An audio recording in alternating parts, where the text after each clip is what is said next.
Subscribe करिए हमारे channel target UP TET CTET को और बेल आइकन को दबाइए। हेलो फ्रेंड्स, मैं रेनू स्वागत करती हूँ आप सभी भावी अध्यापक एवं अध्यापिकाओं का आपके अपने channel target UP TET CTET में। दोस्तों, आज की इस वीडियो में हम पढ़ने वाले हैं एक नया चैप्टर, अभिप्रेरणा। अभिप्रेरणा किसे कहते हैं, अभिप्रेरणा की परिभाषाएं, अभिप्रेरणा कितने प्रकार की होती है। अलग अलग मनोवैज्ञानिकों ने अलग अलग प्रकार बताए अभिप्रेरणा के। लेकिन दोस्तों, सबसे पहले हम अभिप्रेरणा के बारे में अपने जीवन में ही समझते हैं कि अभिप्रेरणा हमारे जीवन के लिए कितनी जरूरी है और हम कोई भी काम करते हैं तो उसमें अभिप्रेरणा कैसे शामिल होती है। दोस्तों, आप कोई भी काम करते हो तो आप करते करते जब आप थक जाते हो या फिर आपका मन नहीं करता उसको करने का, आपको लगता है नहीं अब नहीं अच्छा लग रहा है, तो फिर उसी समय पर क्या काम आता है, अभिप्रेरणा। जैसे कि आप पढ़ रहे हो, आपका पढ़ते पढ़ते एक टाइम ऐसा आता है कि अब नहीं पढ़ने का मन कर रहा, तो आप क्या करते हो, आप अपने माता पिता से कहते हो कि अब नहीं पढ़ने का मन कर रहा है, थक चुके हैं, पता नहीं सिलेक्शन होगा नहीं होगा। तो आपके माता पिता कहते हैं कि बेटा 1 महीने 2 महीने बाद वैकेंसी आ रही है और वैकेंसी आएगी, उसमें सीट्स हैं, अगर मेहनत करोगे तो एक सीट ले लोगे और आपका सपना साकार हो जाएगा। आप बस लगे रहो, मेहनत करते रहो, हम सभी आपके साथ हैं, हर तरीके से हम आपकी मदद करेंगे और लगातार आपको प्रेरित करते रहेंगे। तो जो माता पिता हैं बच्चे के, वो क्या कहते हैं उससे कि बेटा तुम मेहनत करो, हम लगातार तुम्हारे साथ हर परिस्थिति में तुम्हारा साथ देंगे, तुम मेहनत करो, तुम मेहनत करके अपने सपने को साकार करो। तो माता पिता क्या कर रहे हैं, उस बच्चे को अभिप्रेरित कर रहे हैं, एक बार फिर से उसको मोटिवेट कर रहे हैं कि मेहनत करो और अब समय कम बचा है और इस 2 महीने में ही तुम्हें अपना एग्जाम निकालना है और तुम्हें अपने लक्ष्य को प्राप्त करना है। यानी कि अगर शिक्षक बनने का एग्जाम्पल मैं ले लूं तो एक बच्चे के माता पिता उसको ये बात समझाते हैं कि तुमने इतनी मेहनत से ट्रेनिंग की है, इतनी मेहनत से तुम यूपी टेट क्लियर किए हो या सीटेट क्लियर किए हो, अब तुम्हें सुपर टेट का एग्जाम देना है, तो इसके लिए तुम्हें क्या करना पड़ेगा, मेहनत करना पड़ेगा और केवल 2 महीने का टाइम है।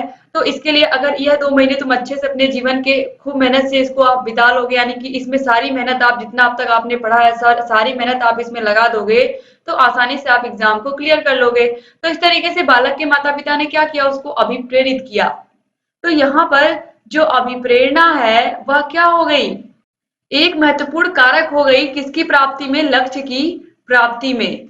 कोई भी लक्ष्य हमें प्राप्त करना होता है तो लगातार हमारे अंदर अभिप्रेरणा होनी चाहिए, लगातार हमारे अंदर मोटिवेशन होना चाहिए किसी भी काम को करने के लिए। जब तक अगर मोटिवेशन नहीं रहेगा हमारे अंदर, जब तक मोटिवेशन नहीं रहेगा हम कुछ भी नहीं कर सकते। तो जो अभिप्रेरणा है ये अगर देखा जाए तो मोस्ट इम्पोर्टेंट टॉपिक है हमारे लिए। और दोस्तों देखिए, अभिप्रेरणा जो शब्द है यह अंग्रेजी भाषा के मोटिवेशन का हिंदी पर्याय है।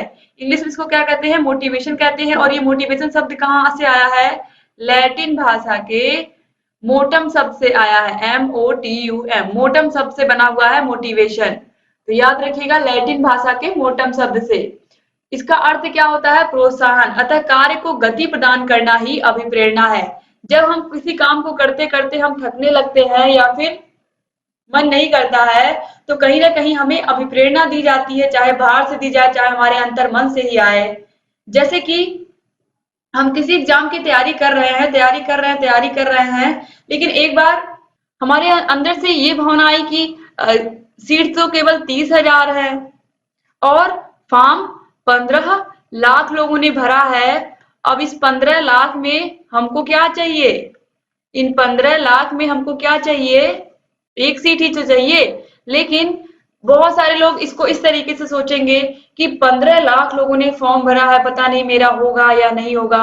और दूसरा बच्चा उसी जगह पर जो सेल्फ मोटिवेटेड रहेगा वो क्या सोचेगा कि जगह तो 30,000 है ना, इस 30,000 में से मुझे एक ही सीट तो चाहिए। तो एक बच्चा इस तरीके से सोच रहा है कि 30,000 सीट है और 15 लाख लोगों ने फॉर्म भरा है, पता नहीं मेरा होगा या नहीं होगा, पढ़ूं कि ना पढ़ूं। लेकिन दूसरा बच्चा क्या सोच रहा है, उसको ये 15 लाख बच्चे नहीं दिखाई दे रहे, उसको बस इस 30,000 में से एक सीट दिखाई दे रही है कि मुझे हर हाल में एक सीट लेना है इस 30,000 में से।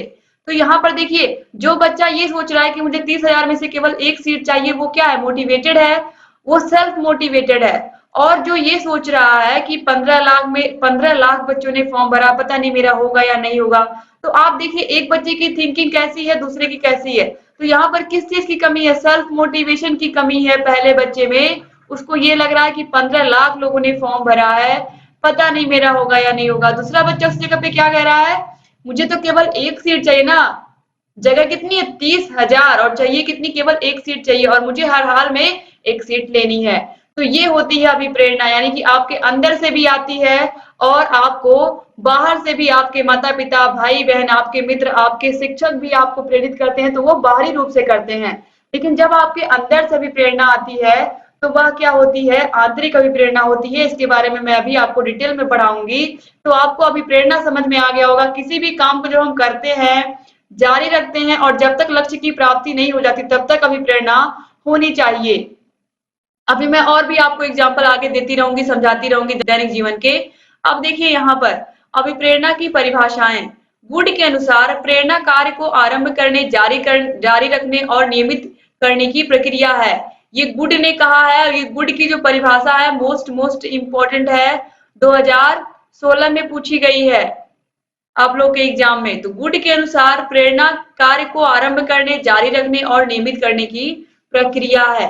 तो कैसे प्रक्रिया है, जैसे कि आप शिक्षक भर्ती की तैयारी कर रहे हैं, शिक्षक भर्ती की तैयारी कर रहे हैं, आप करते रहे, कहीं ना कहीं जब लगातार आप पढ़ते जाते हो, एक समय ऐसा आता है कि पढ़ने का मन नहीं करता, तो तब उस समय कौन काम आता है, आपके शिक्षक काम आते हैं। आपके जो फ्रेंड सर्किल है, आपके जितने अच्छे फ्रेंड रहेंगे उतना ही अच्छा आपको मोटिवेशन मिलेगा। इसीलिए फ्रेंड्स अच्छे बनाना अपने जीवन में बहुत जरूरी है। अगर आप जीवन में ग्रो करना चाहते हो अपने, तो आपके फ्रेंड्स आपको मोटिवेट करेंगे, आपके माता पिता आपको मोटिवेट करेंगे। तो दोस्तों यहाँ पर आप देखिए गुड ने क्या कहा है, हमें कोई काम आरंभ करने के लिए, जैसे कि अब एक महीना एग्जाम में टाइम, एक महीना आपके शिक्षक भर्ती में समय रह गया है, तो माता पिता क्या कह रहे हैं, बेटा केवल एक महीना रह गया है, अब हर हाल में जी जान से तुम तैयारी करो। तो आप क्या करोगे, कार्य को आरंभ करोगे, यानी कि पढ़ना शुरू कर दोगे, पढ़ना शुरू कर दोगे। फिर बीच बीच में क्या करेंगे आपके माता पिता, फिर आपको मोटिवेट करेंगे, आपको लगातार आपको कुछ ना कुछ ऐसी चीजें बोलेंगे जिससे आप मोटिवेट रहो। वो लगातार आपको ये बताते रहेंगे कि अगर तुम्हें नौकरी मिल जाएगी, तुम्हारा जीवन अच्छा हो जाएगा, तुम्हारे सारे सपने पूरे हो जाएंगे। लगातार आपको मोटिवेट करते रहेंगे। जब लगातार आपको मोटिवेट करते रहेंगे आपके माता पिता, तो आप अपने काम को जारी रखेंगे। आपने कार्य को प्रारंभ किया या आरंभ किया, आपको लगातार मोटिवेशन मिल रहा है जिससे आपने काम को जारी रखा, और मोटिवेशन तब तक आपको मिलता रहा जब तक आपने उस काम को पूरा नहीं कर लिया। तो इस तरीके से किसी कार्य को आरंभ करने, जारी रखने और नियमित करने की प्रक्रिया क्या है, विप्रेरणा। जब आपके माता पिता ने आपको अभिप्रेरित किया तो आपने काम को करना शुरू किया, लगातार आपको अभिप्रेरणा देते गए, आपने काम को जारी रखा और नियमित किया और अपने लक्ष्य को प्राप्त कर लिया, और वहां पर आपकी वो अभिप्रेरणा समाप्त हो गई। यानी कि जैसे ही वो काम कंप्लीट हुआ, लक्ष्य को आपने प्राप्त किया, अभिप्रेरणा वहां पर समाप्त होती है, फिर आप किसी और काम को करने के लिए आपको फिर से मोटिवेशन मिलता है। तो इस तरीके से जो अभिप्रेरणा होती है किसी कार्य को आरंभ करने, जारी रखने और नियमित करने की प्रक्रिया है। अब वुडवर्थ ने क्या कहा है, अभिप्रेरणा व्यक्ति की वह दशा है जो किसी निश्चित व्यवहार को स्पष्ट करती है। तो वुडवर्थ में क्या आया है, व्यवहार आया है, ये शब्द याद रखिएगा, वुडवर्थ की परिभाषा में व्यवहार आया है। इसके बाद देखिए मैकडूगल ने क्या कहा है, मैकडूगल ने आपको पता है मूल प्रवृत्तियों का सिद्धांत दिया है।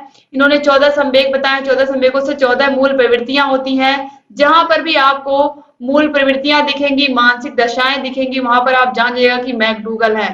तो मैकडूगल की परिभाषा में मानसिक दशाएं आएंगी। अभिप्रेरणा वे शारीरिक और मानसिक दशाएं हैं जो किसी कार्य को करने के लिए प्रेरित करती हैं। तो अभिप्रेरणा क्या करती है, हमें हमें काम को करने के लिए प्रेरित करती है। किसी भी कार्य को करने के लिए हमारे अंदर अभिप्रेरणा होनी बहुत जरूरी है। अगर अभिप्रेरणा नहीं रहेगी तो हम उस काम को नहीं करेंगे। शिक्षक बार बार जब बच्चा स्कूल में होता है तो उसको ये समझाते हैं, क्या समझाते हैं कि पढ़ लो लिख लो, पढ़ना लिखना बहुत जरूरी है, तभी तभी नौकरी मिलेगी, तभी अच्छा व्यवसाय कर पाओगे, और जब सोचने समझने की क्षमता बढ़ेगी, बुद्धि रहेगी, तभी कोई काम अच्छा कर पाओगे, तभी जीवन में आगे बढ़ पाओगे। तो शिक्षक क्या करते हैं, बच्चों को अभिप्रेरणा देते हैं ना, पढ़ाई करने के लिए, पढ़ाई करोगे तो तुम्हें क्या मिलेगा। तो इस तरीके से जो अभिप्रेरणा होती है वो क्या होती है, शारीरिक और मानसिक दशाएं होती है जो किसी न किसी काम को करने के लिए हमें प्रेरित करती हैं। अब देखिए स्किनर ने क्या कहा है, प्रेरणा सीखने का राजमार्ग है। अब इसको आप कैसे याद रख सकते हो, इस परिभाषा को, बहुत बहुत इंपॉर्टेंट परिभाषा है, बहुत आसानी से याद रख सकते हो। प्रेरणा सीखने का राजमार्ग है। राजमार्ग यानी कि मार्ग क्या होता है, रास्ता, रास्ता आदमी तो बनाते हैं, आदमी बनाते हैं किसको चलने के लिए? आदमी को ही चलने के लिए बनाते हैं। तो स्किनर, नर मतलब आदमी, और नर चलता कहाँ है? राजमार्ग पर, यानी कि मार्ग पर। तो स्किनर ने क्या कहा है? प्रेरणा सीखने का राजमार्ग है। याद रखिएगा, ये बहुत इंपॉर्टेंट परिभाषा है। प्रेरणा सीखने का राजमार्ग है, ये परिभाषा किसने दी है? तो किसने दी है? स्किनर ने दी है।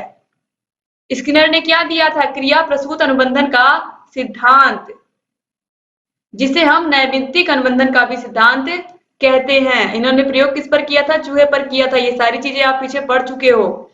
अब देखिए अभिप्रेरणा के स्रोत कौन कौन से हैं। अभिप्रेरणा के स्रोत कौन कौन से हैं, ये बहुत ही इंपॉर्टेंट है दोस्तों, यह भी एग्जाम में पूछा गया है। अभिप्रेरणा के स्रोत कौन कौन से होते हैं? तो अभिप्रेरणा अभिप्रेरणा हमें आखिर में चाहिए क्यों? चाहिए क्यों? नौकरी हमें चाहिए क्यों? अगर आप सोचिए कि हमें नौकरी क्यों चाहिए, तो नौकरी मिलेगी तो क्या होगा? हमारी जो आवश्यकताएं हैं, भोजन है, कपड़ा है, मकान है, और भी बहुत सारी चीजें हैं, हमारे पास ढेर सारी गाड़ियां हो जाएं, ढेर सारी दुकानें हो जाएं, ढेर सारे लोग हमारे पास काम करने के, ढेर सारे लोग हमारे अंडर में काम करें, तो ये क्या होता है? आवश्यकताएं ही तो होती है व्यक्ति की। अभिप्रेरणा के जो स्रोत है, इसमें सबसे पहले आवश्यकता आती है। तो जो आवश्यकताएं हैं वो क्या करती हैं? वो ही हमें कहती हैं कि तुम इस लक्ष्य को प्राप्त करो। जैसे कि कमी या वृद्धि, यानी कि भोजन की कमी या पानी की कमी। जब हमारे पास खाने की कमी होगी तो हमें किसकी आवश्यकता होगी? हमें भोजन की आवश्यकता होगी ना। हमें प्यास लगी होगी तो हमें किसकी आवश्यकता होगी? हमें पानी की आवश्यकता होगी ना। तो अगर हमारे पास जो चीज नहीं है, हमारे पास नौकरी नहीं है, तो हम नौकरी प्राप्त करके क्या क्या चीजें, अपनी कौन कौन सी आवश्यकताएं पूरा करेंगे? ऑलरेडी मैंने बता दिया कि हम अपनी आवश्यकताएं पूरी करते हैं अभिप्रेरणा के माध्यम से। तो अपनी आवश्यकताएं हम पूरी करते हैं अभिप्रेरणा के माध्यम से। इसीलिए जो पहला स्रोत है अभिप्रेरणा का, वो है आवश्यकता। यानी कि अभिप्रेरणा जब हमें मिलती है किसी से, तो हम अपनी आवश्यकताएं पूरी कर लेते हैं लक्ष्य को प्राप्त करके। तो अभिप्रेरणा से क्या होता है? हमें हमारी आवश्यकताएं, हमें हमारा लक्ष्य मिलता है, और उस लक्ष्य से हम अपनी आवश्यकताओं को क्या करते हैं? पूरा कर लेते हैं। अब देखिए चालक, आवश्यकताएं यानी कि अगर हमारे पास भोजन की कमी है तो हमें भोजन की आवश्यकता है, पानी की कमी है तो हमें पानी की आवश्यकता है। अब देखिए चालक यानी कि ड्राइवर, या इसको प्रणोद भी बोलते हैं, अंतर्नोद भी बोलते हैं। तो चालक, प्रणोद, अंतर्नोद, जैसे कि भूख, प्यास। दोस्तों, जब आपको अपना लक्ष्य दिखाई देता है कि हाँ आपके सामने आपका लक्ष्य है, तो आपके अंदर उसके लिए क्या होनी चाहिए? उसके लिए भूख होनी चाहिए, उसके लिए तड़प होनी चाहिए, उसके लिए आपके अंदर एक प्यास होनी चाहिए कि हाँ उसके लिए। दोस्तों यहाँ पर देखिए चालक या प्रणोद या ड्राइवर क्या होता है। दोस्तों जो चालक होता है, जैसे कि अगर हमें भोजन चाहिए तो हमें भोजन चाहिए, ये कैसे हमें पता चला? हमें भूख लगी है ना। ये जो भूख है ये क्या है? चालक का काम कर रहा है। जो प्यास है वो चालक का काम कर रहा है। ये भूख ही हमें बता रहा है कि हमें भोजन चाहिए। ये प्यास ही हमें बता रहा, हमारे शरीर में ये प्यास ही हमें बता रहा, प्यास चालक ही बता रहा है कि हमें क्या चाहिए? पानी चाहिए। तो इस तरीके से जो चालक है, वह भूख है, प्यास है, ये सब क्या है? चालक का काम करते हैं हमारे शरीर में। यही सब हमें बताते हैं कि हमें अपने लक्ष्य की प्राप्ति करनी है, यानी कि हमें उद्दीपक को प्राप्त करना है। तो देखिए चालक क्या हो गया, आपने यहाँ पर समझा। पहले आवश्यकताएं क्या हो गई? किसी चीज की कमी हमें क्या करती है? हमें उस आवश्यकता को पूरा करने के लिए बाध्य करती है। अगर भोजन की कमी है तो हमें भोजन चाहिए, पानी की कमी है तो हमें पानी चाहिए, यानी कि हमें भोजन की आवश्यकता है, पानी की आवश्यकता है। अब चालक या ड्राइवर हमें क्या बताता है? हमें भूख ही ये बताता है। जितनी तेज भूख लगेगी उतना ही हमारा क्या मन करेगा कि हम खाना खा लें, खाना खा लें। जितनी तेज भूख, अब ये जो तेज शब्द आया, ये तेज चलना, धीरे चलना, तो इसमें चालक शब्द आ गया ना। चलना क्या हुआ? जितनी तेज, स्पीड क्या होती है? तेज ही तो होती है। जितनी तेज भूख लगी रहेगी, जितनी तेज प्यास लगी रहेगी, आप उतनी जल्दी सोचोगे कि हमें भोजन मिल जाए, हमें खाना मिल जाए। तो इस तरीके से यहाँ पर ये जो तेज शब्द आया, इससे आप जोड़ सकते हो कि ये क्या हो गया? तेज चलना, तेज उठना बैठना, तो ये चालक का काम करने लगे, भूख और प्यास। अब इसके बाद देखिए उद्दीपक। तो ये जो भोजन और पानी है, ये क्या करते हैं? ये किस चीज का काम करते हैं? उद्दीपक का काम करते हैं। जैसे कि आप लोगों ने थार्डाई के प्रयोग में देखा था कि जो भोजन था वो बिल्ली के लिए क्या काम कर रहा था? दीपक का काम कर रहा था ना, दीपक का काम कर रहा था, और उस भोजन को प्राप्त करने के लिए किस तरीके से बिल्ली क्या क्या करती है, ये सारी चीजें आपने देखा था। तो लक्ष्य की प्राप्ति हमें उद्दीपक की प्राप्ति पर हो जाती है, यानी कि हमारी भूख शांत हो जाएगी जब हमें भोजन मिल जाएगा, प्यास शांत हो जाएगी जब हमें पानी मिल जाएगा। तो आवश्यकता, चालक, उद्दीपक, अब इसके बाद प्रेरक यानी कि मोटिव। प्रेरक क्रिया को करने की शक्ति या ऊर्जा है। प्रेरक क्या होता है? किसी भी क्रिया को करने की शक्ति या ऊर्जा होती है। तो अभिप्रेरणा अगर हमें लगातार मिलती रहे तो हम किसी भी काम को लगातार कर सकते हैं, लगातार जारी रख सकते हैं। तो अगर एग्जाम में पूछता है निम्नलिखित में से अभिप्रेरणा के स्रोत कौन कौन से हैं, आवश्यकता, चालक, उद्दीपक या प्रेरक, तो ये चारों ऑप्शन आप याद, ये चारों के चारों आप स्रोत याद रखिएगा। इन्हीं में से कोई एक ऑप्शन में दिया रहेगा, आवश्यकताएं, चालक, उद्दीपक या प्रेरक। तो अगर आपको याद रहेगा तो ये गलत नहीं होगा। अब देखिए, उत्पत्ति या उद्गम के आधार पर अभिप्रेरणा दो प्रकार की होती है, आंतरिक अभिप्रेरणा और बाह्य अभिप्रेरणा। दोस्तों, जो हमारी आंतरिक अभिप्रेरणा होती है, हमारे अंदर जो अभिप्रेरणा होती है, इसका जो है 95% भाग होती है अभिप्रेरणा का, और जो बाह्य अभिप्रेरणा होती है वो केवल 5% होती है। बाह्य अभिप्रेरणा का मतलब क्या हुआ? सबसे पहले आंतरिक आप समझो। आंतरिक में मैंने आपको एग्जाम्पल दिया था कि जब केवल और केवल 30,000 वैकेंसी है और आपके दिमाग में बस ये है कि 30,000 में से मुझे एक ही सीट तो लेनी है, चाहे 50 लाख लोगों ने फॉर्म भरा हो, मुझे उससे कोई फर्क नहीं पड़ता, मेरी मोटिवेशन अच्छी है, मुझे हर हाल में एक सीट चाहिए, हर हाल में एक सीट मुझे लेनी है। तो बस दिमाग में वो सिर्फ और सिर्फ एक सीट होनी चाहिए और मुझे हर हाल में अपना लक्ष्य प्राप्त करना। तो ये हो गई हमारी आंतरिक अभिप्रेरणा। और जब हमारे अंदर से जो अभिप्रेरणा आती है, ये हमें जीवन भर काम आती है। तो जो आंतरिक अभिप्रेरणा है, इसका 95% भाग होता है हमारे जीवन में। और जो बाह्य अभिप्रेरणा होती है, जो हमारे माता पिता हमें अभिप्रेरित करते हैं, जो हमारे टीचर हमें अभिप्रेरित करते हैं, जो हमारे मित्र या हमारे फ्रेंड्स हमें अभिप्रेरित करते हैं, उसका कितना भाग होता है? केवल 5% होता है। बाकी के बाकी 95% जो होता है वो आंतरिक अभिप्रेरणा होती है। तो आंतरिक अभिप्रेरणा के बारे में हम पहले समझेंगे, फिर बाह्य अभिप्रेरणा के भी ढेर सारे एग्जाम्पल के माध्यम से मैं आपको समझाऊंगी, ताकि आपको सारे के सारे कॉन्सेप्ट क्लियर हो जाएं। तो उत्पत्ति या उद्गम के आधार पर जो अभिप्रेरणा होती है वो दो प्रकार की होती है, आंतरिक अभिप्रेरणा और बाह्य अभिप्रेरणा। तो बाह्य अभिप्रेरणा का भी एक एग्जाम्पल मैं आपको दे ही देती हूँ। जैसे कि मैंने आंतरिक का भी आपको समझाया कि मुझे केवल एक सीट लेनी है, ये दिमाग में है। बाह्य अभिप्रेरणा का मतलब क्या होता है? दोस्तों, आपने कोई मूवी देखी, पिक्चर कोई उसमें देखा आपने कि कोई हीरो है, उसके बहुत बड़े बड़े डोले शोले हैं और उसकी बॉडी बहुत अच्छी लग रही है, तो आप सोचते हो कि चलो कल से मैं भी जिम ज्वाइन करूंगा। तो आपने जिम ज्वाइन तो कर लिया, उसको देख करके आप मोटिवेट हो गए कि अब मुझे भी अपना ख्याल रखना है और मैं भी जिम जाऊंगा, जिम करूंगा और बिल्कुल स्लिम ट्रिम हो जाऊंगा, और लोग मुझे भी अप्रिसिएट करेंगे। तो आप चले तो गए, लेकिन आप एक दिन गए, 2 दिन गए, 4 दिन गए, 6 दिन गए, लेकिन धीरे धीरे आपका जो मोटिवेशन है वो धीरे धीरे कम होता गया और एक टाइम ऐसा है कि आपने जिम छोड़ दिया। तो इस तरीके से ये क्या थी? वह अभिप्रेरणा थी। आपने किसी को देख करके क्या किया था? कुछ करने की कोशिश की, लेकिन फिर क्या हुआ? वो अभिप्रेरणा कम होती गई। क्यों? क्योंकि ये केवल 5% होती है। अगर आपके अंदर से ये भावना आती कि मुझे अपने आप को फिट रखना है और मुझे उसके लिए, मैं जरूरी नहीं कि मैं जिम ही ज्वाइन करूं, मैं योगा भी तो कर सकता हूँ, और भी सारी चीजें हैं। तो ये अगर अंदर से आएगी प्रेरणा तो वो लंबी चलेगी। और अगर बाहरी तक तो कोई कहेगा, आप किसी को देख करके आप कोई काम करोगे तो वह लंबा नहीं चलेगा। इसीलिए इसका केवल 5% ही योगदान होता है हमारे जीवन में। अब देखिए, आंतरिक अभिप्रेरणा में बालक किसी काम को अपनी स्वयं की इच्छा से करता है और उस कार्य को करने के बाद बालक को खुशी और आनंद प्राप्त होता है, तो इसे इसे आंतरिक अभिप्रेरणा या मुख्य अभिप्रेरणा भी कहते हैं। तो इसे हम आंतरिक अभिप्रेरणा या मुख्य अभिप्रेरणा भी कहते हैं। इस प्रकार की क्रिया व पाठ्यक्रम से बालक को स्वयं अभिप्रेरणा मिलती है। तो इस प्रकार की क्रिया करने से या पाठ्यक्रम से बच्चे को स्वयं अभिप्रेरणा मिलती है। बच्चा खुद से मोटिवेट है, खुद से पढ़ाई कर रहा है, खुद से कोई खेल खेल रहा है, उसके अंदर इसके लिए मोटिवेशन है, तो वह क्या होगा? वो क्रिया ज्यादा सार्थक होगी और बच्चा अधिक सीखेगा, क्योंकि वह सेल्फ मोटिवेटेड है, उसको किसी के मोटिवेशन की जरूरत नहीं है। ठीक है। अब इसके बाद देखिए, आगे हम देखते हैं। यहाँ पर आप देखिए, आंतरिक अभिप्रेरणा को स्वाभाविक अभिप्रेरणा, मुख्य अभिप्रेरणा, व्यक्तिगत अभिप्रेरणा, जैविक अभिप्रेरणा, भूख प्यास, मल मूत्र, काम, सकारात्मक अभिप्रेरणा आदि कहते हैं। ठीक है। तो ये क्या हो गया, यहाँ पर आपने देखा इस आंतरिक अभिप्रेरणा को हम स्वाभाविक अभिप्रेरणा भी कहते हैं, मुख्य अभिप्रेरणा भी कहते हैं। व्यक्तिगत अभिप्रेरणा कैसे हुई, आपको किसी ने प्रेरित नहीं किया है, आपके खुद के अंदर से ये आवाज आ रही है कि मुझे इस काम को करना चाहिए और इस काम को करने से क्या लाभ होगा या इससे किसका किसका भला होगा। तो इस तरीके से जो व्यक्तिगत अभिप्रेरणा है यह आंतरिक अभिप्रेरणा के अंतर्गत ही आती है। अगर एग्जाम में पूछेगा तो आप बता ले जाएंगे।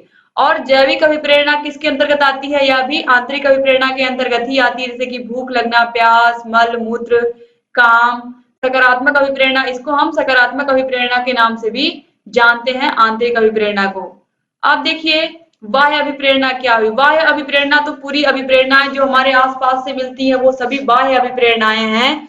तो देखिए बाह्य अभिप्रेरणा में बाहरी अभिप्रेरणा से तात्पर्य ऐसी अभिप्रेरणा से है जो विद्यार्थी को बाहरी वातावरण में दिया जाता है, जैसे कि रुपया, पैसा, दबाव, सजा, पुरस्कार, दंड, प्रतियोगिता, प्रशंसा, निंदा, सहयोग, मूल्यांकन आदि। से कृत्रिम अभिप्रेरणा, गौड़ अभिप्रेरणा, सामाजिक अभिप्रेरणा, मनोवैज्ञानिक अभिप्रेरणा भी कहते हैं। जिज्ञासा, रुचि, सुरक्षा ये भी बाह्य अभिप्रेरणा के अंतर्गत ही आती हैं। तो आप समझ सकते हो कि जो बाह्य अभिप्रेरणा है इसके अंतर्गत जो पुरस्कार होता है, दंड होता है, बच्चे को आप रुपया देते हो, पैसा देते हो, दबाव, किसी के ऊपर दबाव होता है, प्रेशर होता है, तो यह भी बाह्य अभिप्रेरणा है। दबाव किससे होता है, किसी न किसी परिस्थिति से होता है, किसी न किसी व्यक्ति से होता है, तो यह भी क्या हो गई, बाह्य अभिप्रेरणा के अंतर्गत ही आता है। तो बच्चे को आप कहते हो ये काम करोगे तो तुम्हें पैसे मिलेंगे, रुपए मिलेंगे, मैं तुम्हें, माता पिता कहते हैं ना ये काम करोगे तो तुम्हें पुरस्कार देंगे, पैसे देंगे। सजा देना, बच्चों को दंड देना शिक्षक के द्वारा, यह भी बाह्य अभिप्रेरणा के अंतर्गत ही आता है। तो इस तरीके से बाह्य अभिप्रेरणा में बच्चों को डांट भी सकते हैं, यह भी बाह्य अभिप्रेरणा के अंतर्गत ही आएगा। या सकारात्मक रूप से भी बच्चों को डांट सकते हैं। ये सारी चीजें, प्रतियोगिता जो होती है, बच्चों की जो प्रशंसा होती है, ये सारी चीजें बाह्य अभिप्रेरणा के अंतर्गत ही आती हैं।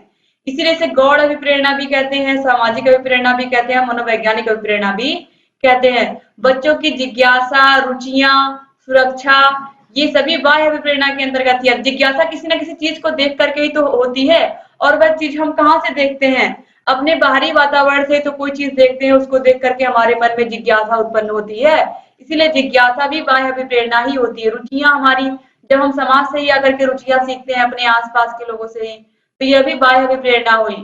तो अब इसके बाद हम देखेंगे यहाँ पर अलग अलग जो मनोवैज्ञानिकों ने अभिप्रेरणा के प्रकार बताए हैं, अब हम उसको देखेंगे। अब्राहम मैस्लो ने यहाँ पर देखिए अभिप्रेरणा के दो प्रकार बताए हैं, जन्मजात अभिप्रेरणा और अर्जित अभिप्रेरणा। तो मैस्लो के अनुसार अभिप्रेरणा कितने प्रकार की होती है, दो प्रकार की, जन्मजात और अर्जित। जो हम जन्म से लेकर के पैदा होते हैं, जन्म से ही पैदा होते हैं जिसको लेकर के, वह होती है जन्मजात अभिप्रेरणा, जैसे कि भूख लगना, प्यास लगना, नींद लगना, काम, मलमूत्र त्याग आदि, ये सब क्या है, ये हमारी जन्मजात अभिप्रेरणा है जो हम करते ही हैं। और अर्जित क्या होती है, जिसको हम समाज में अर्जित करते हैं, जैसे कि पद, जब आप पढ़ लिख लोगे, किसी पद पर पहुंच जाओगे, जैसे कि आप टीचर बन गए तो आप किसी न किसी पद पर पहुंच गए, तो ये क्या हो गया, ये आपने अर्जित किया। अर्जित कैसे किया, आपने मेहनत करके, आपने हाई स्कूल, इंटरमीडिएट, ग्रेजुएशन, उसके बाद आपने ट्रेनिंग किया, ट्रेनिंग के बाद आप लोगों ने टीचिंग एग्जाम दिए, टीचिंग एग्जाम पास करने के बाद आपको ये शिक्षक का पद मिला ना, तो ये अर्जित किया आपने। आपने क्या किया, इसको ऑक्यूपाई, आपने इसको अर्जित किया। इसके बाद देखिए प्रतिष्ठा। प्रतिष्ठा आपको कब मिलेगी, जब आप अपने पद पर रह करके मेहनत करोगे, जब आपका काम अच्छा होगा तो प्रतिष्ठा आपको अपने आप मिलेगी, सम्मान आपको अपने आप मिलेगा, और पुरस्कार तो मिलेगा ही जब आप अपने क्षेत्र में अच्छा करेंगे। रुचियां, आदत, ये सभी अर्जित अभिप्रेरणा के अंतर्गत आती है। तो ये किसने कहा है, मैस्लो ने कहा है। तो मैस्लो के अनुसार अभिप्रेरणा दो प्रकार की होती है, जन्मजात और अर्जित। अब देखिए गैरेट के अनुसार अभिप्रेरणा तीन प्रकार की होती है। इन्होंने क्या कहा है, जैविक अभिप्रेरणा, मनोवैज्ञानिक अभिप्रेरणा और सामाजिक अभिप्रेरणा। तो गैरेट ने तीन प्रकार की अभिप्रेरणा बताई है। तो जैविक अभिप्रेरणा में भूख, प्यास, मल मूत्र, काम, नींद, श्वसन आदि आते हैं। मनोवैज्ञानिक अभिप्रेरणा में मूल प्रवृत्तियां, भय, क्रोध, प्रेम, दुख आदि आती हैं। तो मूल प्रवृत्तियां में मनोवैज्ञानिक रूप में यहाँ पर देखिए, मूल प्रवृत्तियों का तो मतलब ही होता है कि यही सब चीजें आती हैं, भय, प्रेम, क्रोध, दुख, यही सब चीजें आती हैं। सामाजिक अभिप्रेरणा, सम्मान, आत्म सुरक्षा, आत्म प्रदर्शन, ये सब क्या है, सामाजिक अभिप्रेरणा है। अब इसके बाद दोस्तों देखिए यहाँ पर थॉम्पसन के अनुसार इन्होंने भी दो प्रकार की अभिप्रेरणा बताई है, प्राकृतिक स्वाभाविक अभिप्रेरणा और कृत्रिम अभिप्रेरणा। स्वाभाविक क्या है? खेल, अनुकरण, सुझाव, सुख। और कृत्रिम के अंतर्गत प्रशंसा, पुरस्कार, दंड, सामूहिक कार्य आदि कार्य की प्रेरणा। अब इसके बाद दोस्तों यहाँ पर आप देखिए मैस्लो के मांग का सिद्धांत। मैस्लो ने अभिप्रेरणा दो प्रकार की बताई है, जन्मजात और अर्जित अभिप्रेरणा। अभी आपने ऊपर देखी है। मैस्लो का मांग का सिद्धांत कभी कभी पूछ लेता है, तो मैस्लो के मांग के सिद्धांत में देखिए इन्होंने क्या कहा था, मनुष्य की आवश्यकताएं ही उसे किसी काम को करने के लिए प्रेरित करती है। जैसे कि मैंने कहा कि अगर घर में राशन नहीं है तो हमें राशन की आवश्यकता है। राशन की आवश्यकता है तो राशन या खाना हमें कैसे मिलेगा? उसके लिए जा करके हमें बाहर मेहनत करनी पड़ेगी, काम करना पड़ेगा, तब हमें भोजन मिलेगा ना। तो जो आवश्यकताएं होती है मनुष्य की, भोजन की आवश्यकता ने क्या किया है? व्यक्ति को काम करने के लिए प्रेरित किया। तो यही कहा है मैस्लो ने कि जो हमें जो आवश्यकता होती है वही हमें क्या करती है? किसी काम को करने के लिए प्रेरित करती है। तो मनुष्य की आवश्यकताएं ही, रोटी कपड़ा मकान ही उसे काम करने के लिए प्रेरित करता है। अब इसमें देखिए इन्होंने इस मांग को भी 5 प्रकार का बताया। सबसे पहले जो आती है वो आती है दैहिक मांग, यानी कि हमारे शरीर की, हमारी खुद की नीड, हमारे शरीर की नीड, यानी कि हमारी भूख प्यास मिटाने के लिए सबसे पहले हमें भोजन चाहिए। फिर हमें सुरक्षा चाहिए। हम सोचते हैं हमारे आसपास क्या हो, सुरक्षा हो, हम सुरक्षित रह सके, जीवन जी सके। फिर सामाजिक मांग। सामाजिक मांग का मतलब होता है कि समाज में हमें एक्सेप्ट किया जाए, हम समाज के अनुसार चलें और सामाजिक रीति रिवाजों को फॉलो करते हुए अपने रिलेटिव्स को लेकर के अपने संबंधों को अच्छा बनाते हुए अपने आसपास के लोगों से संबंधों को बनाते हुए आगे अच्छे से बढ़े। फिर स्व सम्मान की भावना। स्व सम्मान की भावना यानी कि समाज में हम अच्छे से सम्मान के साथ जिए। फिर चौथे नंबर पर स्व सम्मान की भावना आती है और 5वें नंबर पर आती है आत्म सिद्धि की मांग। तो अगर एग्जाम में पूछता है कि मैस्लो के मांग के सिद्धांत में सबसे पहले क्या आता है, तो दैहिक मांग आती है और सबसे बाद में आता है आत्म सिद्धि की मांग। तो ये पांच प्रकार की मांगे बताई हैं मैस्लो ने। मैस्लो का मांग का सिद्धांत ऐसे भी आप याद रख सकते हो। और ऑलरेडी मैं ट्रिक के माध्यम से आप लोगों को सारे के सारे सिद्धांत पहले ही मैंने सोचा कि आपको याद कराऊंगी और वो वीडियो बहुत ही जल्द मैं आपके लिए लेकर के आऊंगी। तो ये तो था दोस्तों आप लोगों ने अभिप्रेरणा चैप्टर। उम्मीद करती हूँ कि इसको अच्छे से आपने समझा होगा और आप लोग इस वीडियो को अपने कॉलेज फ्रेंड्स को जरूर शेयर करेगा। अपने केवल खास 5 मित्रों को ही अगर आप इस वीडियो को शेयर कर दोगे दोस्तों, तो भी मेरी मेहनत सफल होगी, क्योंकि आपके लिए वीडियोस मैं लेकर के आती हूँ। वीडियो शुरू होने से पहले ही अगर आप शेयर कर दोगे तो जो भी आपके फ्रेंड्स उस टाइम पर ऑनलाइन होंगे वो आकर के आपके साथ क्लास को ज्वाइन कर लेंगे, आपके साथ पढ़ेंगे, तो आपको क्लास करने में और मजा आएगा। तो यहाँ आई बटन पर क्लिक करके आप सारे वीडियोस को देख सकते हैं। डिस्क्रिप्शन बॉक्स, कमेंट बॉक्स में भी आपको सारे के सारे वीडियोस की लिंक मिल जाएगी। और जहाँ कहीं कोई भी समस्या आए हमसे पूछ सकते हैं। वीडियो को लाइक नहीं किया तो प्लीज लाइक कर दीजिए और अच्छे अच्छे प्यारे प्यारे कमेंट्स करना मत भूलिएगा। उम्मीद करती हूँ कि आप इस चैनल से बने रहेंगे और चैनल को अगर सब्सक्राइब नहीं किया तो प्लीज सब्सक्राइब कर दीजिए और बगल में घंटी का निशान होगा उसको प्रेस कर दीजिए। और फ्री पीडीएफ के लिए आप हमारे Telegram channel target UP test channel को जरूर सब्सक्राइब कर लीजिए। टेलीग्राम का लिंक आपको डिस्क्रिप्शन बॉक्स, कमेंट बॉक्स में मिल जाएगा।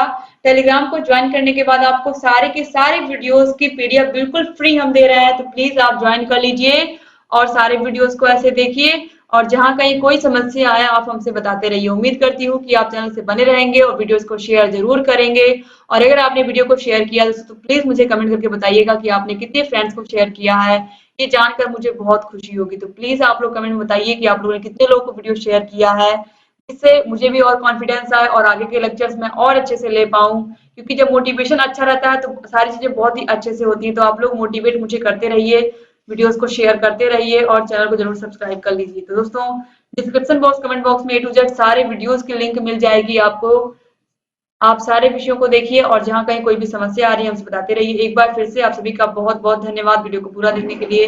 ऐसे चैनल से बने रहिए, सारे वीडियो को देखते रहिए, जहां कहीं कोई भी समस्या आ रही है हमसे बताते रहिए दोस्तों। जय हिंद।